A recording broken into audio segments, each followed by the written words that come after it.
ẹ̀yin tèmi onílé aláyọ̀ alhamdulillah tá bá ti ṣe fídíò ẹ máa like ẹ máa comment nǹkan tó máa jẹ́ kó rí tèmi náà wú náà nìyẹn fi káròbò fọwọ́ wọ́ okó yes ẹ̀yin náà rí ẹ má jẹ́ kí hypocrite pa yín especially fídíò yìí is for àwọn ọkùnrin tó wà ní long distance àwọn matured men tó wà ní long distance tí wọn ò rí ìyàwó àbáwọn matured men tó jẹ́ pé ìyàwó wọn ò ṣàróbìnrin ṣá ó dẹ̀ desire nǹkan ọmọkùnrin ẹ̀ ó desire okó rẹ̀ ìmọ̀ sọ yẹn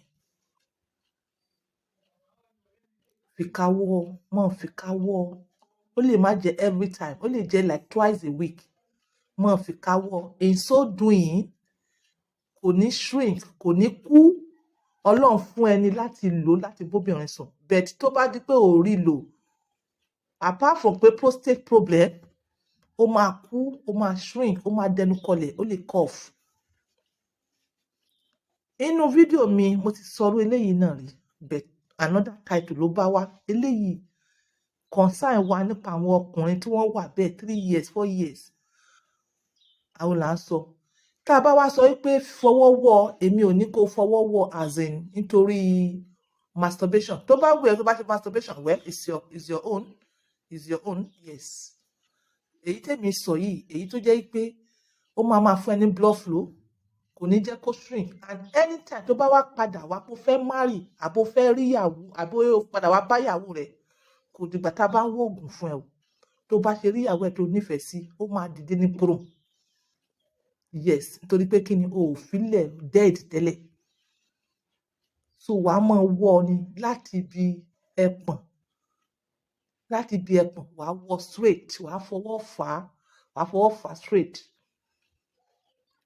o lè ṣe yẹn lẹ́ẹ̀mejì fọwọ́ fà á straight lẹ́ẹ̀mejì turn ẹ̀ sí left hand side turn nǹkan ọmọkùnrin ẹ̀ sí left hand side turn okó ẹ̀ sí left hand side fọwọ́ wọ́ sí left hand side lẹ́ẹ̀mejì turn nǹkan ọmọkùnrin ẹ̀ turn okó ẹ̀ sí right hand side fọwọ́ wọ́ in so doing tó bá ṣe bẹ́ẹ̀ ó máa mú stand yẹn wàá wá mú ọwọ́ ẹ̀ wàá form ẹ̀ sí o as like this wàá form ẹ̀ sí wàá gbé bọ̀ left hand side wàá wá máa fi ṣe láti bí ẹ̀pọ̀ wàá máa fi ṣe left right wàá fà bẹ́ẹ̀ yẹn ó jẹ́ lẹ́ẹ̀kan wàá ṣe yẹn náà straight lẹ́ẹ̀kan wàá tọ̀nà sí left hand side wàá ṣe bẹ́ẹ̀ lẹ́ẹ̀kan wàá ṣe ní báyìí wàá ṣe lẹ́ẹ̀kan in fact tó bá mọ̀ pé o fẹ́ pẹ́ lórí ẹ̀ just form ọwọ́ rẹ̀ sí o kó wá lọ ṣe ní left right straight lẹ́ẹ̀mejì tọ̀nà sí left náà ṣe bẹ́ẹ̀ lẹ́ẹ̀mejì tọ̀nà sí right ṣe bẹ́ẹ̀ lẹ́ẹ̀mejì mo believe pé ẹ understand kan tí mo sọ at least ṣe lẹ́ẹ̀mejì ṣe ní twice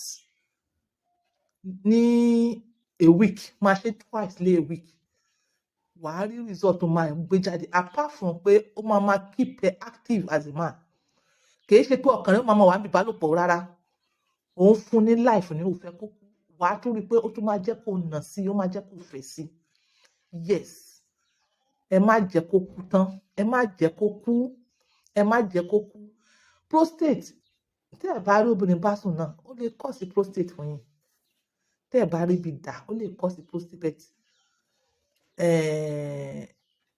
ìwọ ló mọ bí wàá ṣe ṣàríyàn you don't need anybody to advise you yes so but the most important thing ni pé keep it alive keep okó ẹ alive keep it alive òun àfi sọ pé fìkáwọ́ fọwọ́ wọ́ keep it alive you understand ẹ̀yin kò sọ pàràmù ni ṣé ẹ kì í wẹ̀ ni àbẹ́ ẹ kì í tàǹbà ẹ mọ̀ tànra yín à ń sọ̀rọ̀ ọkọ àti ìyàwó à ń sọ ọkọ tó ti lọ láti 4 years ago 3 years ago tó dé tó wá fẹ́ ṣiṣẹ́ tó ríṣẹ́ ṣe is it not hypertension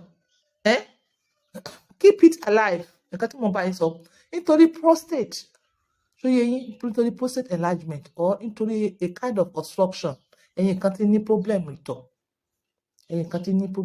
mo ti sọ fún yín anything tí má ti sọ òun ni any app sẹ́ni bá rí tí n bá sọ bí báyìí àwọn èèyàn ló lò ó tó bá wọn lára mu ni mo fi ń sọ fún yín kí lẹ lọ bá mi wá number 1 ẹ make sure pé ẹ wá nǹkan kan tẹ máa fi flush gbogbo ọ̀rá dànù tó yẹ yín ẹ wá nǹkan kan tẹ máa fi flush then ẹ máa lọ wá àwọn tí prostate or a kind of obstruction tó ti cause wọn ní bladder problem, bladder obstruction, tí ìtọ̀ wọn ti ń ṣe bákan tó ń ṣe ségesège, tí wàhálà wà níbi àtìtọ̀ wọn. Yes, eléyìí wọ́n lò ní ó ṣiṣẹ́ fẹ́yàn, èmi náà recommend ẹ̀ fún yín ni wàláì tó bá nígbàgbọ́ ó máa ṣiṣẹ́ fún ẹ. Bẹ́ẹ̀mi ṣe máa ń fi systematically recommend apps níbà ẹnìyẹn torí àwọn tó mọ̀ question nonsense question pé ṣé guidelines kan support ẹ̀ sóyè yín ọpọlọ wọ́n tó bá lọ́pọlọ mọ́ flow pẹ̀lú mi o. Wàá wá ike 2.5 rọ́bà 2.5 wàá wá kán kékeré ṣé ẹ rí mo fẹ́ mẹ́nu bà ọ̀rọ̀ kán yẹn nísìnyí. Too much of everything òun ló bad. Sóyè yín bí kán yẹn ṣe wà níwọ̀nba ó níṣẹ́ tó ń ṣe lára. Ẹ̀yin tẹ́ wà ní òbòdó òyìnbó ní oore ọ̀fẹ́ kán nítorí ẹ̀ lọ́pọ̀lọpọ̀ yín kì í rí gbẹ́yà. Rí gbẹ́yà kán máa ń jẹ́ kí nǹkan soft ni kò í ṣe púpọ̀ torí mo ṣe post kan níjọ́ yẹn èèyàn kan sọ fún mi pé pointage is not good. Ta ló sọ bẹ́ẹ̀ fún ẹ? Dádì tèmi ó wọ 100+. Kò dẹ̀ sí tá bá fẹ́ ṣe wédú àá fi kán sí, a bá fẹ́ ṣe lá àá fi kán sí. To God glory kò ní problem kankan. To God glory. Stop deceiving yourself. Ẹ̀yin wá wo gbogbo teaching tí wọ́n ń teach yín yẹn gan. Ẹ rí i pé gbogbo bẹ́ẹ̀ ṣe jẹ kán yẹn tẹ̀ jẹ ẹ rí i pé problem ṣẹlẹ̀ ni. Báwo ni bẹ́ẹ̀ ṣe fẹ́ soft? Gbogbo nǹkan níwọ̀ntúnwọ̀nsì. So nǹkan tí mo sọ lélẹ̀ mi fẹ́ waste time lórí kan. Tẹ́ bá fẹ́ ṣe ọbẹ̀ yọ ẹ fi kán díẹ̀ sí. Ẹ bá fẹ́ ṣe ewédú ẹ fi kán díẹ̀ sí. By so doing that little one yẹn ó máa soften ìgbẹ́yín.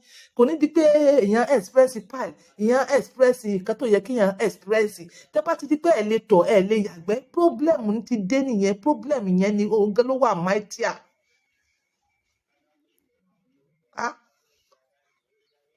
Mo ní dádì mi ó live over 100 years. Ta dẹ̀ ń lo kán tá fi ń ṣe normal thing wa. Ta bá fẹ́ ṣe tí wọ́n mọ́sàrà yẹn á fi kán díẹ̀ sí. Ní nọ́ọ̀tì tí mo bá ti fi kán sí kán funfun yẹn tí mo bá ti fi sí tí wọ́n mọ́sàrà báwo ló ṣe fẹ́ pack? Ní púpọ̀ díẹ̀díẹ̀. So nǹkan tí mo sọ kó tó di pé mo fẹ́ gbàgbé àwọn tó ní problem àti tọ̀ èèyàn kan ló recommend lè epo igi ahùn ẹ mọ kọ́lẹ̀lẹ̀ ẹ bá sọ fún mi pé kí ni orúkọ ẹ̀ ní English mi mọ́ ẹ kọ́lẹ̀lẹ̀ lọ bá àwọn elékulẹ́jà. Epo igi ahùn, epo igi ẹmi díẹ̀díẹ̀ ni, epo igi ìgbá mélòó nìyẹn 3, epo igi ahùn, epo igi ẹmi, epo igi ìgbá. Igi ìgbá òní locust, igi ẹmi òní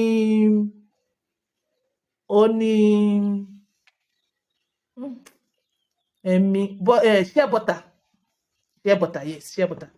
Igi ahùn ẹ lọ sí ọ̀dọ̀ elékulẹ́jà àwọn tó fún yín. So mo ní láti ṣe research náà láti mọ nǹkan tó ń jẹ́ ní English but ìyẹn I don't know what is it in English. Ẹ wá mú kán kékeré ẹ wá ẹmu ẹ wá da gbogbo ẹ̀ sínú rọ́bà yìí pieces ẹ dà síbẹ̀ ẹ mú kán yìí náà ẹ jù síbẹ̀ ẹ wá mú ẹmu gidi ni o ẹ má ra ẹmu gégémù o ẹ má fọ ẹmu gégémù sí o ẹmu gégémù kọ́ o ẹ wá mú ẹmu ẹ wá dà sí. Tó bá ẹ máa filẹ̀ fún 3 days ẹ wá bẹ̀rẹ̀ sí ní short kékeré ẹ máa mú. Ó máa dé stage kan ó máa ti thick jù. Tó o bá wá like thickness yẹn o lè dilute pẹ̀lú omi díẹ̀. Yes, ó ti máa fún ẹ ní the same advantage. In case tẹ́ ẹ bá rí ẹmu gidi à ń pè kíní kan ní samia. Yes, ẹ wá mú samia 50 naira or 100 naira ní mo bó ṣe pọ̀ sí. Samia ní English ní tamarind. Ẹ wá mú ẹ sókè ẹ pẹ̀pọ̀ ẹ wá bomi sí. Samia yẹn ó máa fún ní sour taste yẹn tá à ń wá nínú ẹ mu. Mo believe pé ẹ understand nǹkan tí mo sọ. Yes, ó ti help àwọn èèyàn dáadáa. Ó ti help àwọn èèyàn. Inshallah, ó máa help ìwọ náà. But mo sọ kíní kan, wá nǹkan kan kó kọ́kọ́ fi flush ara rẹ náà. Although Samuel yẹn náà máa flush o, but mo fẹ́ kó jẹ́ deeper flush so that kára fi tù ẹ́. This is on point by 2 using my words for others. Bye for now.